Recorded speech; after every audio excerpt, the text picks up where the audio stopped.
क्या पंजाबी इंडस्ट्री में day one से सिर्फ जट ही गाना गाते थे? क्या पंजाबी इंडस्ट्री में सिर्फ जट कम्युनिटी का ही इन्फ्लुएंस है?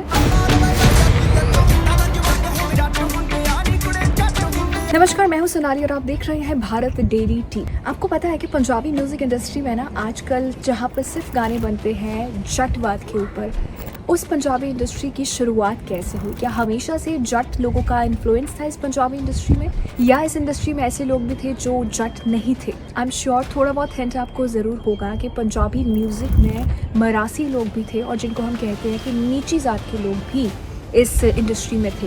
पर फिर ऐसा इवोल्यूशन कैसे आया कि अब ये इंडस्ट्री सिर्फ जट्टों के लिए जानी जाती है या सिर्फ जट सिंगर हमें इस इंडस्ट्री में मिलते हैं?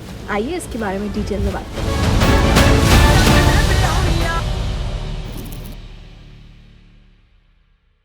भले ही आप आजकल सुनते हैं जट, ट्रैक्टर, जमीन, हथियार, स्वैग, पर आज से 40-50 साल पहले पंजाबी म्यूजिक की दुनिया बिल्कुल अलग थी।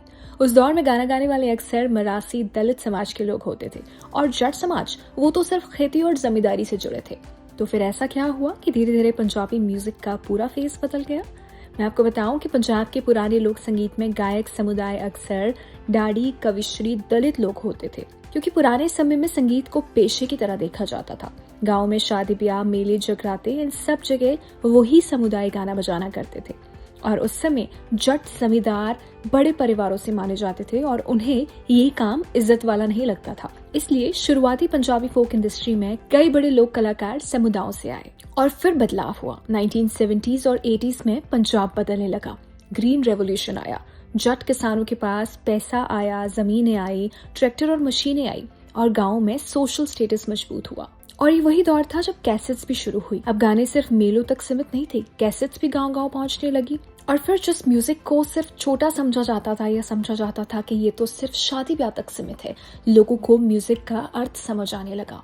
इस कैसेट वाले दौर के बाद जो लोग बाहर गए थे पंजाब से, यूके और कनाडा बेस्ड थे, उन्हें भी म्यूजिक की समझ आने लगी और थे तो वो भी पंजाबी, तो उन्होंने वहां पर म्यूजिक बनाना शुरू किया।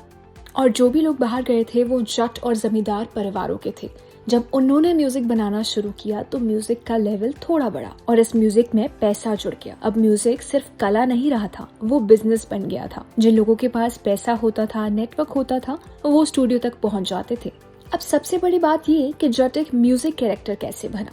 धीरे धीरे पंजाबी गानों में जट एक सिनेमैटिक कैरेक्टर बन गया।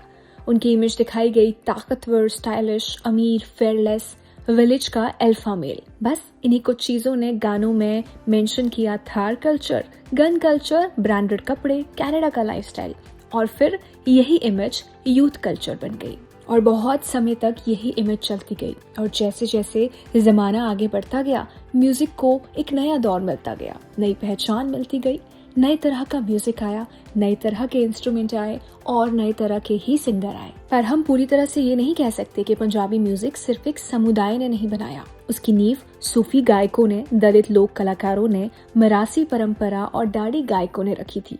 आज भी इंडस्ट्री इतनी बड़ी दिखती है पर रूट्स तो उन्हीं कलाकारों के हैं।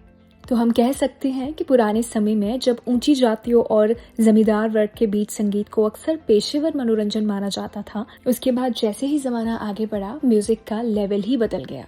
और ऐसा नहीं है कि अभी पंजाबी इंडस्ट्री में सिर्फ और सिर्फ जट कम्युनिटी है। आज भी बड़े चर्चित लोग हैं जो दलित समाज का हिस्सा है। पर आज के दिन पंजाबी म्यूजिक की ये बात बहुत खास हो चुकी है कि किसी को भी उसके कल्चर या उसकी कास्ट से जज नहीं किया जाता, क्योंकि म्यूजिक अब लोगों की रूह में बसता है।